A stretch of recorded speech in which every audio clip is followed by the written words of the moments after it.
Hello friends, welcome back to my channel. My name is Jerso and today we are filming one of my favorite videos of the year to film, and it's the mid-year freakout tag.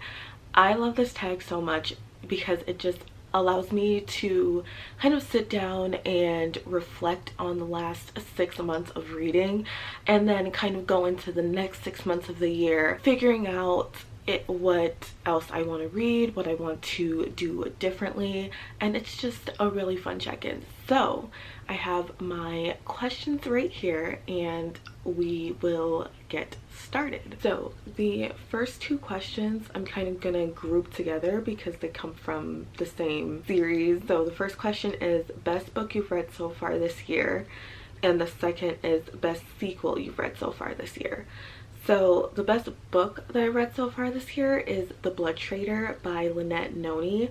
This is the last book in the Prison Healer series.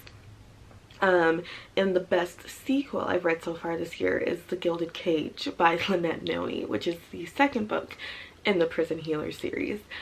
I love the series so much. I think about it often. I want to have that feeling of binge reading a series that I really enjoy, like I did with this one for the later half of the year. But in this series we're following our main character. I think her name was Kiva, and she has been in this essentially death prison since she was 10, or for the last 10 years. And she works as like a healer in the prison, and one day the rebel queen, the rebel queen of this world is captured, brought to the prison, and there's a note with her instructing Kiva to keep the queen alive. That sends Kiva into volunteering herself as tribute to take part of the elemental trials that nobody has survived in this prison before, and so she has to survive 4 or 5 trials, and if she does, her and the rebel queen are able to be released, and if she doesn't, she pretty much dies and, you know, stays forever in the prison. Like I said, I love the series so much. I love the characters. I love the found family aspect. The end of book 1 was like a huge cliffhanger, and books 2 and 3 just opens up the world so much. The relationships grow so much, and it's a YA fantasy that I just really thoroughly enjoyed, and hands down some of my favorite books that I've read so far this year. So question number 3 is a new release you haven't read yet but want to. And for this question I chose Margot's Got Money Troubles by Rufi Thorpe. This is, I'm pretty sure, like a literary fiction. We're following Margot, who has a brief affair with her English professor and ends up pregnant. So she's basically, she has money troubles. She's trying to figure out her life, trying to figure everything out, how she's gonna raise this kid when she barely has money for herself. So she starts, like, I think an OnlyFans to, you know, try and get some money. So that sounds really good, and it's a new release that was released this year that I would like to read. So question number 4, most anticipated releases for the second half of the year. I have 3 for this answer, for this question. The first one being The Ending Fire by Sarah L. Arifi. The Final Strife and The Battle Drum were my 2 favorite books of last year, and I have been just eagerly awaiting the last book of this trilogy. It is an adult fantasy where we're following 2 main characters, and we're in a world where there's kind of like blood hierarchy. So the blue bloods are the hard workers, the red bloods are the royals, and then the white blooded people are kind of like house workers, slaves in a sense. And years ago there was a rebellion where children who were red-blooded were switched with children who are blue-blooded, and so our 2 characters that we follow, one of them is a red blood who has been living the life of a blue blood, and then we have a blue blood living the life of a red blood. And they somehow, not somehow, but they end up meeting in the first book, and just it blows up from there. The first book was so good, and the second book started off slow, but I could not stop reading by halfway through. I felt like the sequel was so good, and it definitely would have made this list if I read it this year instead of last year. Nonetheless, I am excited to see how this trilogy ends, to be with these characters again, and just, it also has a really good romance that I love. So I am super excited for the ending fire.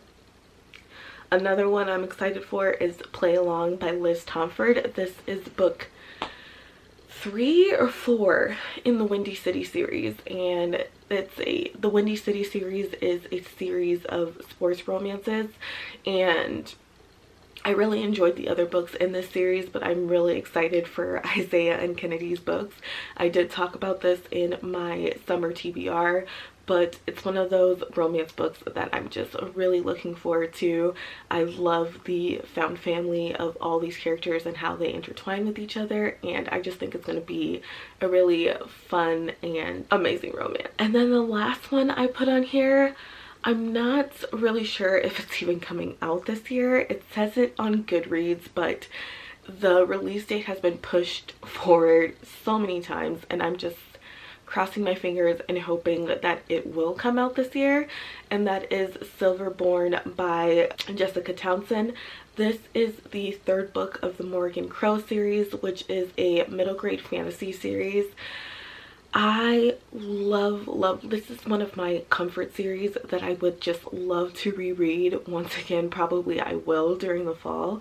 We're following Morgan Crow, who was born on one of the unluckiest days of the year. So when anything goes wrong in the town she lives in, she's kind of blamed for it. It's rumored that once she turns, I think like 13, she's supposed to die. But she gets the opportunity to be an apprentice under Jupiter North, and he kind of takes her under his wing and takes her to Nevermore, which is like a magical town where Morgan learns about her true powers and just uncovers the mysteries of this town. And I love this series so much. I'm really hoping book 4 comes out this year, because I don't know if I can wait another year for these books. Like, it's just so comforting. If you haven't tried middle grade before, I think this is a great place to start. That and Amari and the Night Brothers, that's another great middle grade series, but I'm trying to stay on track. So those are the 3 books that I'm really looking forward to this year. Hopefully Silverborn comes out. Number 5, biggest disappointment of the year so far. I have 2 for this. The first one is Wild Love by Elsie Silver. I really enjoyed her. I'm forgetting like the series name, but it was like the Hopeless, Heartless, Powerless, that series. I really enjoyed all those books. I loved the small town aspect of it. I loved like the characters, the brothers, the family, and I really enjoyed that. So when I heard that she was coming out with a new series, I was super excited, and I read Wild Love, which is the first book, and it was not good at all. The next couple books in the series is like following billionaire single dad romances. The first book follows Ford and already forgot her name, and it's like a brother's little sister, no, best friend's little sister trope in there, and it didn't make sense. The chemistry didn't make sense. Like, you could not convince me that they really liked each other. The whole conflict in there didn't make sense. It was just not good. That was a huge disappointment for me. And the next disappointment is obviously House of Flame and Shadow by Sarah J. Maas. I cannot rant about this book enough. It was awful. The character development, there wasn't any. It felt like Bryce was a completely different character than she was in book one. Her relationship with Hunt was nonsensical, and the side characters were basically, why were they there? And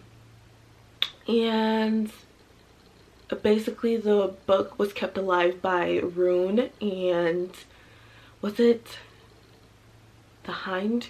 Whoever that love interest is. Those were like the only two characters I cared about, and just, it was a hot mess.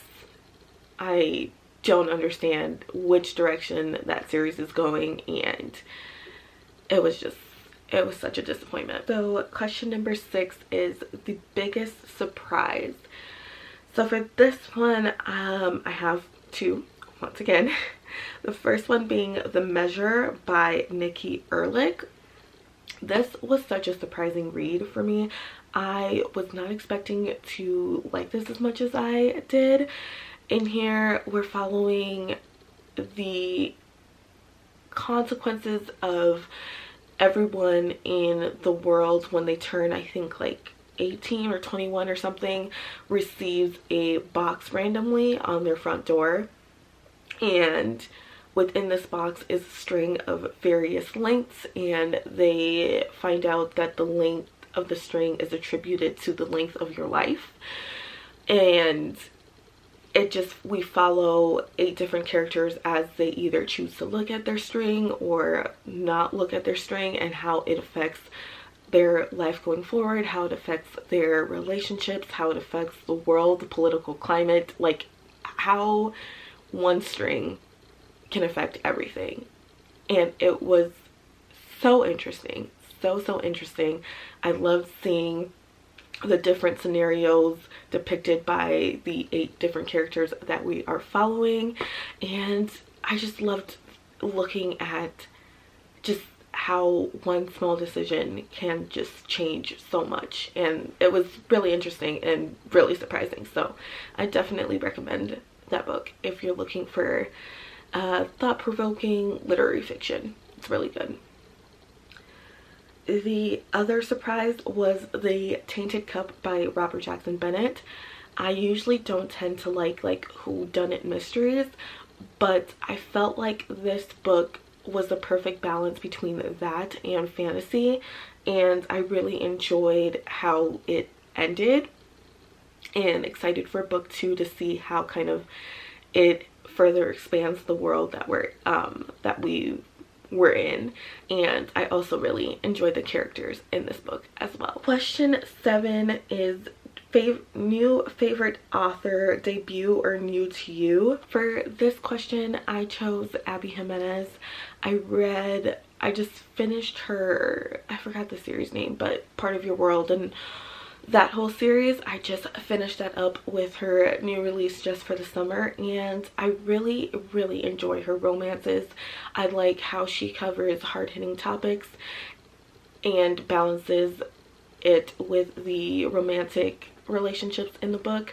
I also enjoy how she writes. Basically, I enjoy her writing, I enjoy her plots, I enjoy her romances. So she's been an enjoyable new author for me this year. So newest fictional crush, I mean, I've been reading a lot of romances this year, so there are a lot of swoon-worthy men to read about. So I chose 2. First one is Jacob from Yours Truly, once again by Abby Jimenez. He was just so patient and so open, and just overall great. I loved how he, he was very open with where he was at. He was very patient with our heroine and everything that she was dealing with, and he was very understanding, and he was just incredible, amazing. So that was him. And then the next one is Max from Daughter of No Worlds.